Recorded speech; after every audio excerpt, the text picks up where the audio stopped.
Journey into space.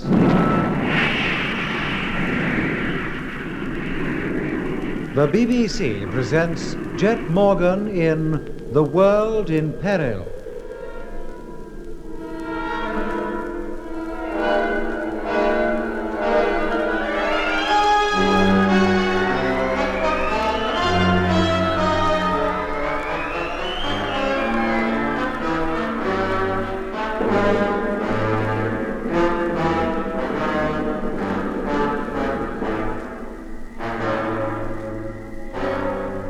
Jet Morgan and his crew are bound for Earth in freighter number 1, one of the ships which accompanied them on their journey to Mars.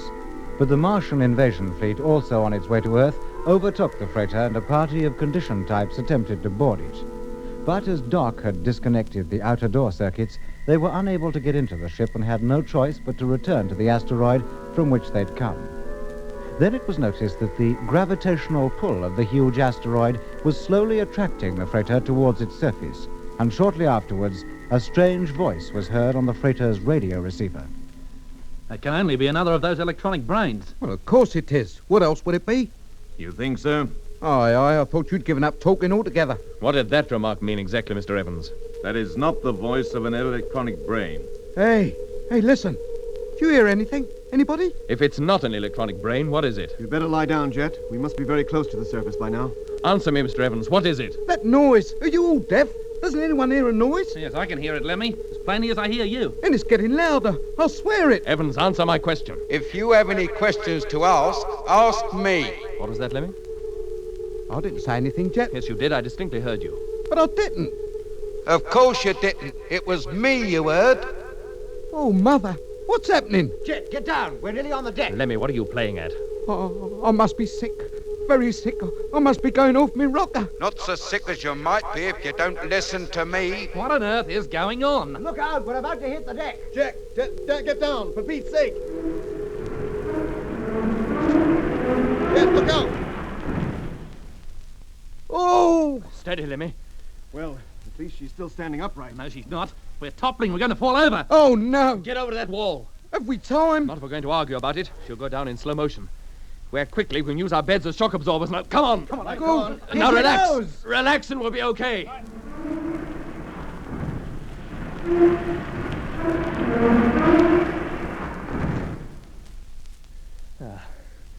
Everybody all right?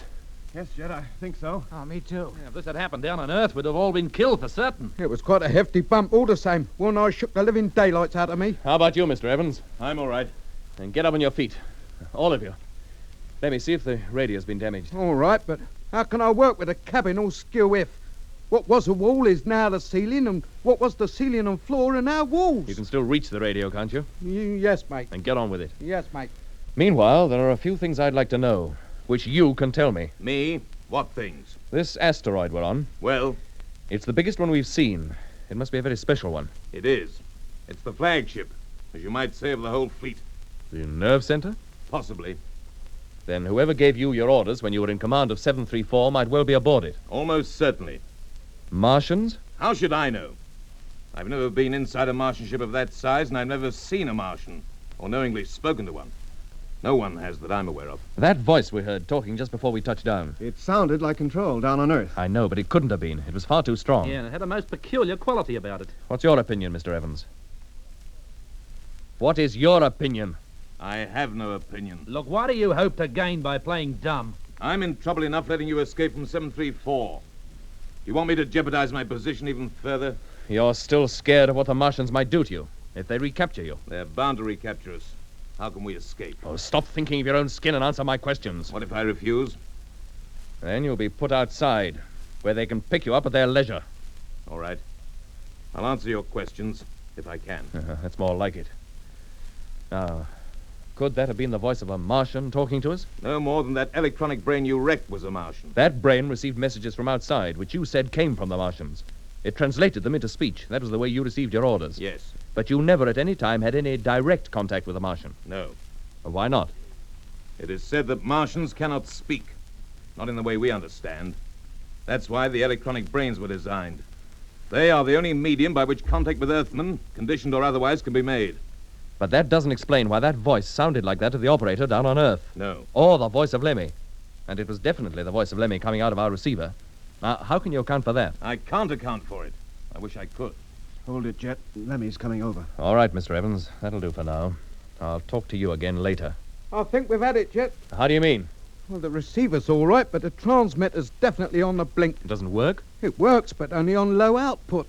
No signal from us would ever reach Earth now. Can you put it right? Well, I can't tell. I'd have to have the lot to pieces. It'd take hours to find the fault, maybe days to correct it. Have you tried calling Earth? No. Then how do you know our signals won't reach them? Well, it's a foregone conclusion. Well, let's try. It can't do any harm. But what's the point? I told you, didn't I? The transmitter's definitely up the spout. Let's make one call at least to make sure. All right, if you say so. But you're only wasting your time. And mine. Freighter number 1, calling Earth. Are you receiving me? Repeat, are you receiving me? Over. Well, does that satisfy you? We'll give them time to answer. Well, if you say so. But if you ask me... Hello, freighter number 1. Hey? Receiving you loud and clear. Oh, no. It's my own voice again. What is going on? Hello, freighter number 1. Repeat, receiving you loud and clear. Oh, it must be a nightmare. I'll wake up in a minute. This is no nightmare, Lemmy. I thought you liked the sound of your own voice. Not when I haven't got control of it, I don't. It's enough to scare the life out of me. It's enough to scare the life out of anybody. Yeah. Eh? What do you mean by that, Mitch? Only confirming what you said. Mitch is right. You admitted it yourself. Somebody's having us on. It's a trick. That can't be a real voice. It's a new form of psychological warfare. A method of sending us all crackers. Not at all, Lemmy. If I'm to talk to you, I must use a voice of some kind. Well, why use mine? How about this, then? Eh? He's changed it. It sounds exactly like Doc now. But I haven't said a word. You don't have to. Or do you prefer Mitch's voice? Or Frank's. Or even our mutual friend, Mr. Evans. Yeah, I didn't like the way he said that. I mean, they said. No, he said. Oh, now he's getting me all confused. Haven't you got a voice of your own, chum? You shouldn't have to go using everyone else's. Yes, I have got a voice of my own. Then why don't you use it? It wouldn't help the situation if I did. Oh, now he's talking like Jet. Listen to me, whoever you are. I'm listening. This constant change of voice may be great fun for you, but it's nothing but confusion to us. I'm sorry. I'll stick to just one voice in future. Thank you. Does it have to be one of our voices? I'm afraid it does. Oh. Now you listen to me. Well, I admire your courage, your tenacity. we don't want compliments, thank you. Then what do you want? That should be obvious. But are you likely to help us achieve it? No, I don't think so. And there's nothing more to say, is there? Do you want to stay out there on the surface all the way to Earth? What else can we do? You could leave that ship and come in here. Oh, no. At least you'd be comfortable. Live in a room that is the right way up and have a bed to sleep in. You can't get round us with footing offers of comforts. You shut up and speak when you're spoken to. Yeah, there's no need to be rude, is there? You were rude to me, weren't you? That's what you call getting your own back, Lemmy. Keep quiet, Lemmy. Don't interrupt any more. Shall I proceed, Captain Morgan? Yes. In this voice? Well, yes, unless Doc has any objection. No, I haven't. None at all. Go right ahead. Thank you. As I was saying, I can offer you comfortable quarters for the rest of the journey. With what object? With no object, other than to make your journey more comfortable. You must be very cramped in there. We are. But if you prefer to stay, then you may do so. Not long ago, you were ordering us to leave here. Why the sudden change in approach? Most people aboard this ship have to be ordered to do everything. Condition types, you mean? Exactly. It was more a matter of habit than impoliteness. Besides, I didn't think you'd want to stay in there from choice. Well, we do. We prefer it to anything you have to offer anyway. Why? Do you think I will eat you? We don't think you can possibly have any reason for wanting to help us. We're opposed to you and your plan to invade the Earth. If we could possibly prevent it, we would. And you can tell the Martians that from us. It is known already. Our only regret is that you are against us instead of with us. That we will never be. Is yours the spirit that prevails down on Earth? On the whole, yes. You should know that. Why should I? You can't be a condition type. No, I'm not. Then you must know. Have you no memory at all of your fellow creatures? Or have you been up here so long you've forgotten? Nobody has been up here as long as I have. Don't you know anything of Earth at all? I know a good deal.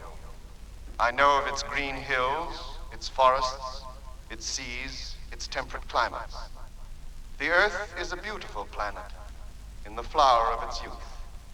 Not like Mars, old, worn out and dying, covered in deserts, deficient in water and oxygen, cold by day, frozen by night, hardly able to support life of any kind any longer. I have been looking forward to this trip for years and years.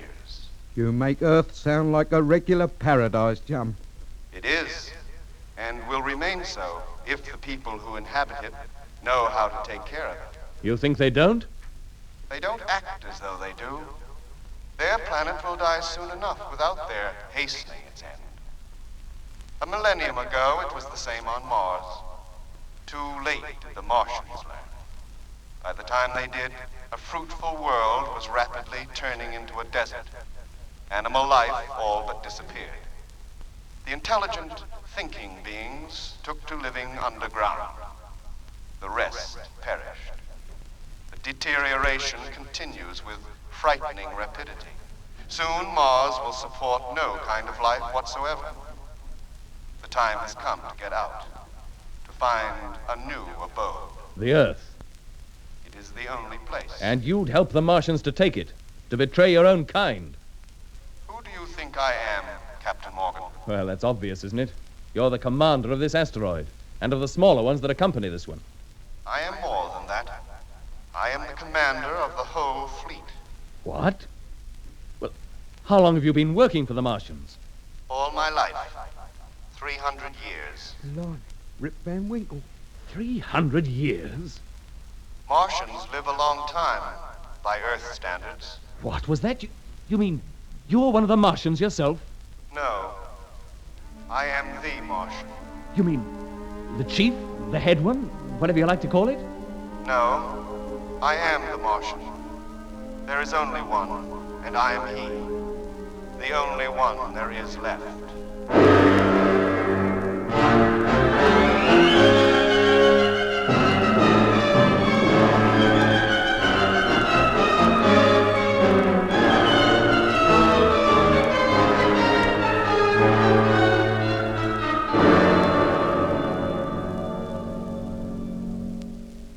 The only one left, he said. Just him. Hello? Hello, can you hear me? Just one, I can't believe it. It doesn't make sense. Hello, answer me. But I must say he sounds a very singular character altogether. Hello, why don't you answer? He'll answer when he's good and ready. Now, what do you know about this? Did you know there was only one Martian? No, I didn't. I'm just as surprised as you. Yeah, but how could there be only one? Think of the organisation down there on Mars. All those people have been picked up from Earth, the factories, the spheres, the whole Martian fleet. Could just one man organise and control all that? Maybe a man can't, but a Martian obviously can. Yeah, but Paddy said there were dozens of Martians. He thought there was one on that asteroid we escaped from. Well, all it turned out to be was an electronic brain. But where can just one Martian come from? He must have had a mother and a father. Well, maybe the whole system from top to bottom is a series of electronic brains. Maybe there are no Martians of any kind. You mean the whole planet is run by robots? Well, why not? Then who made the robots? That is the question. I'm sorry, but I believe everything that voice told us. So do I, Well, why? I don't know. I just had a strange feeling that I could trust him to tell the truth and nothing but the truth. If you were swayed by the fact that he was using Doc's voice, you unconsciously applied all you knew of Doc to him. I don't think so, Mitch. Well, if you say so, but we're all entitled to our own opinion. If you're so ready to believe all he tells you, Jet, why did you refuse to leave this ship and go into that asteroid? He said we'd be comfortable and come to no harm. I'm sure that is the case. But the moment we leave this ship, all hope of our recontacting Earth will be gone. But you still think we will contact them then? Well, the radio's working, isn't it? Yes, it's working, but its signals will never reach Earth, not from this distance. From what distance, then? Well, at the rate we're travelling, not for 3 months at least. Exactly. I want us all to be here in 3 months. We must contact Earth sometime, convince them that they must take action on our message sometime. And the best of luck. If that Martian lets us stay here long enough to re-establish contact with Earth, I'll be very surprised. At the moment, it doesn't sound like we're even going to make contact with him.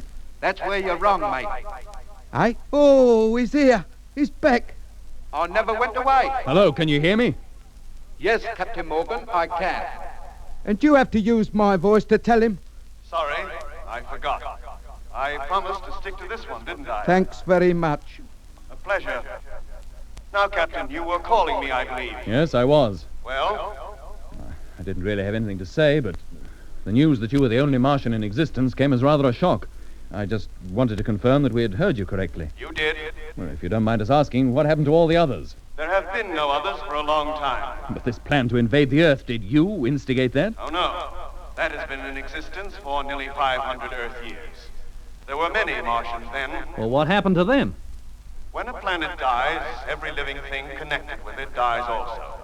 No amount of science, of planning, of burrowing underground, of creating artificial living conditions can stave off ultimate extinction. And is that what happened to your race? We did our best to prevent it.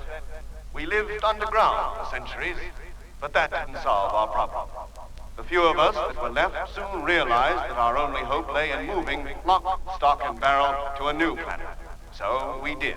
Where to? The Earth, where we could breathe, smell the fresh green grass and the forests, feast our eyes on the oceans of precious water. You mean you've invaded the Earth once already? Yes. Well, why aren't you there now?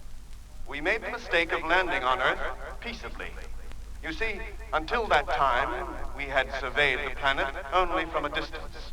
We had no idea of the nature of the people who lived there. We tried to be friendly, but they hunted us down and killed us. It seemed hardly possible that so much hate and cruelty could exist in such tiny people. Tiny? And what are you then? By your standards, a race of giants. Oh, blimey. It's just as well there is only one of them then, isn't it? We left the Earth and more than half our number behind and returned to our native planet. But the Earth has not forgotten us. Even though this happened a long time ago, ever since then, giants have been synonymous with evil. And the stories of how we were slain have been handed down from generation to generation. You mean you're the origin of all those legends and fairy stories that feature giants? Of course. Why else would they assume that giants lived in the sky? That is certainly where we came from. But you didn't come down no beanstalk, Jack, I'll wager. And now you're attempting an invasion for the second time. Yes, but this time we made sure we would not be opposed. During our first visit to Earth, it had been our intention to teach its inhabitants to take care of their planet, teach them not to destroy it, as we had virtually destroyed ours. But they would not listen. Our visits to Earth were now only to deserted places from where we picked up Earthmen. It wasn't long before the human population on Mars greatly outnumbered the Martian one. Once conditioned, they worked for us, built our ships, grew our food, but still our kind rapidly diminished. So we left Mars altogether and took to living inside the asteroids between here and Jupiter, but with no better result. It began to look as though our plan would fail. We needed desperately to get to Earth, but until we could be sure that its inhabitants would not oppose us, we had to bide our time. You had to wait until you had the whole world in a conditioned state, eh? Exactly. But we had no way of hypnotizing the millions of people on Earth. Ah, until television became common the world over. Precisely. And now, at last, it has. But almost too late. I am the only Martian left. And yet you'll carry the plan through. Of course. It is not just for myself that I do this. It is to save the world, too. So long as I have control of its people, I can save it. 20 more years, and it could have been done smoothly and effortlessly, with nobody on Earth being aware of it. And who put the spanner in the works? You. Me? What did I do? You and your captain and the rest of your crew. Your successful voyage to Mars, what you say? Let the cat out of the bag? That's it. So the invasion date has been advanced. We're on our way. Under my directions, Earthmen will not make the mistakes my grandfathers made. They will not bring their planet to an untimely end. It's their planet. Why shouldn't they if they want to? That is all I have to say for the present. Well, that isn't all I have to say. You've done all the talking up to now. Hey, listen. Somebody's singing. Yeah, the rebel song. Where's it coming from? Hello? Hello, are you still there? It's coming out the radio. Hello, can you hear me? Yes, Captain, we can hear you. What on earth is that? That's the voice of Harding, one of our old freighter crew of the first Mars space fleet. I thought he was dead. No, Lemmy. He was taken prisoner along with Frank. Then where is he now? We're coming, Captain. Open the door and let us in. He must be outside. Frank? Sir? The televiewer, is it still working? Well, I don't know. I haven't tried it since we landed. Well, try it now. Right. Well, she's working all right. Give her time to warm up and... Oh, here comes the picture now. Yes, and there they are. A whole army of condition types marching towards the ship. Well, which one is Harding, if he's there? How can we tell? In those suits, they all look identical. Yeah, what are they coming over here for anyway? What's the idea? Goodness knows, Mitch. But we're not letting them in. That's certain.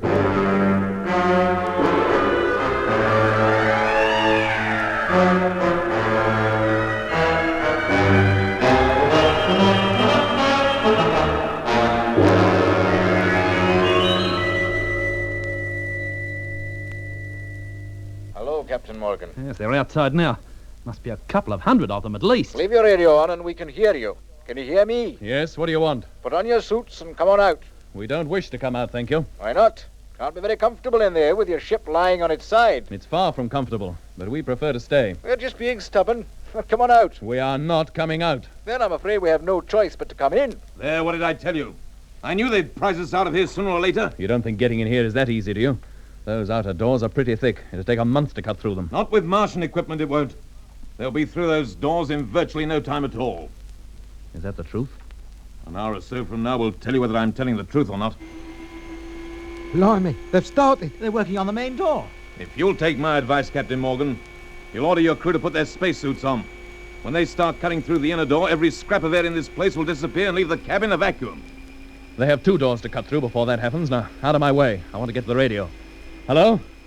Hello? Hello there, Captain. Have you decided to come out? I didn't want to talk to you, Harding. I'm the only one you can talk to at the moment. What kind of man are you, anyway? What have I done? Just thrown in your lot with the Martians, that's all. I don't see any wrong in that. Nothing but good can come from this invasion anyway. You think so? Oh, it's just what the world needs. One authoritative government which is not just the future of one country at heart, but the whole world. And you think we can't achieve that without the Martian taking over? Earthmen have been threatening to do it for years, but they've never managed it yet. They're too darn selfish, too concerned with their own personal or national desires to make the necessary sacrifices that world government entails. They need somebody from outside to organize it for them, show them how it can be done. The Earth's entitled to a choice in the matter. Oh, it's a matter of opinion. And we have the right to remain here if we wish. About as much right as you have to claim Mars as a colony for Earth. We're coming in, Captain Morgan. None of you will come to any harm, but be sure to have your suits on by the time we reach the inner cabin door. It'll be roughly in 2 hours. What are you scared of? What harm can we do by remaining here anyway? We just want to be sure you don't re-establish contact with Control, that's all. I'll see you later. Well, gentlemen, seems ours is a fairly hopeless case. When Harding does get in here, I'll do him, the dirty traitor. Oh, you can't lay too much blame on him, Lemmy. It might have happened to you if you'd been taken prisoner and conditioned as he was. He didn't sound conditioned to me. You think they will cut their way into here, gent? I don't see how we can stop them. Then, is there any point in letting them bore holes in the ship? It gives us a little time. Well, for what? To transmit our final message to Earth. What's the point? They'll never hear us. We'll set the recorder going. Let it keep repeating our last message over and over again. They might hear it and take the necessary action. Attend to that, will you, Lemmy? Yes, Jack. The rest of you put on your suits. Yep. We'll evacuate the ship just as soon as Harding and his men get inside. Right.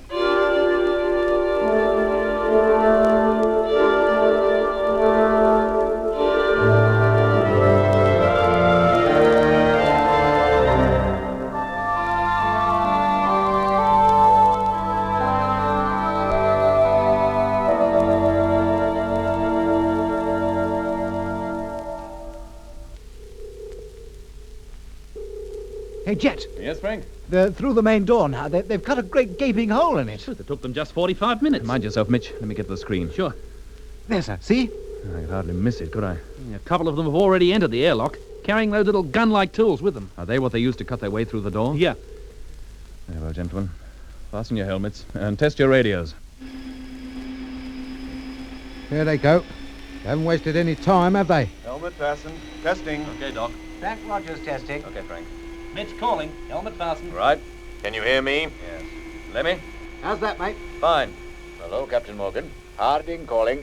Well, we're coming through the inner door now. You'd better put your suits on. We have them on, thank you. Oh, well, why not open the door? It'll save us a lot of trouble. If you must come in, you come in your own way. Okay, if you say so, you can expect us in about 30 minutes. Why not let him in? While I'm to go to all that bother. I want that tape to go on transmitting as long as possible. Very well. But I don't think it'll do the slightest bit of good.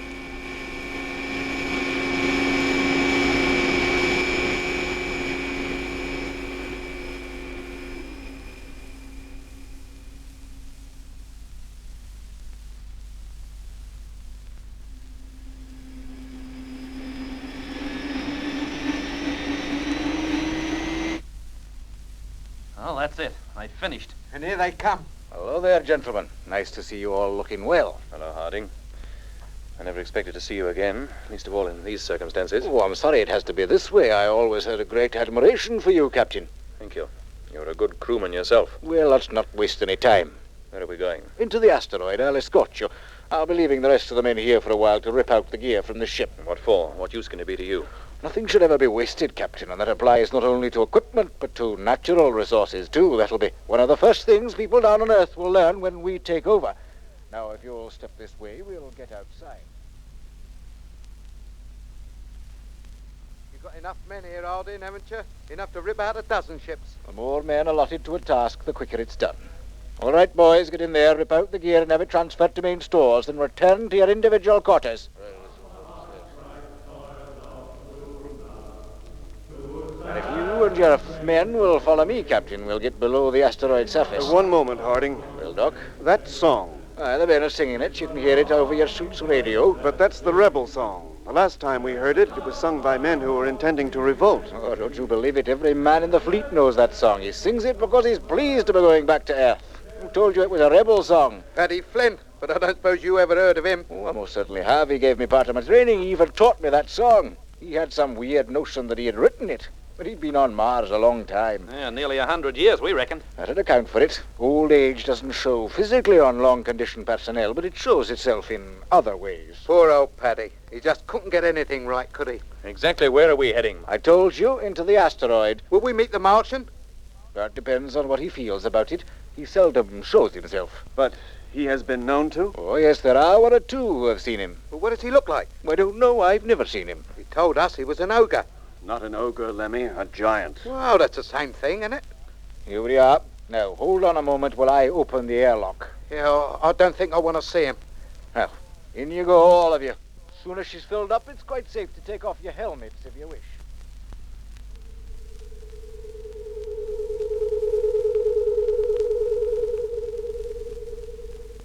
Well, these are your quarters, gentlemen. I hope you find them to your liking. This place? For us? Yes. Blimey, posh, isn't it? Sight more comfortable than that old freighter, I must say. Where do we sleep? This is just your common room. The bedrooms are behind the doors leading off here. The controls on the wall manipulate the entertainment circuits. Well, what are they? Oh, they're clearly labeled radio, film, or in a few weeks when we get closer to Earth, you can receive the television programs radioed from stations in every principal city down there. Oh, you mean the television stations down on Earth are still operating? Of course. Do you think we'd be going to all this trouble if they weren't?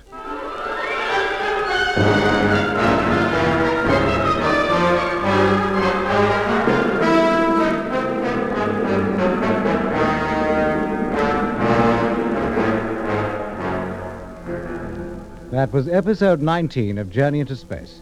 Taking part in this recording were Andrew Foulds as Jet Morgan, Alfie Bass as Lemmy, Guy Kingsley Pointer as Doc, and Don Sharp as Mitch. Other parts were played by David Jacobs and Alan Tilvern. The orchestra was conducted by Van Phillips, who also composed the music.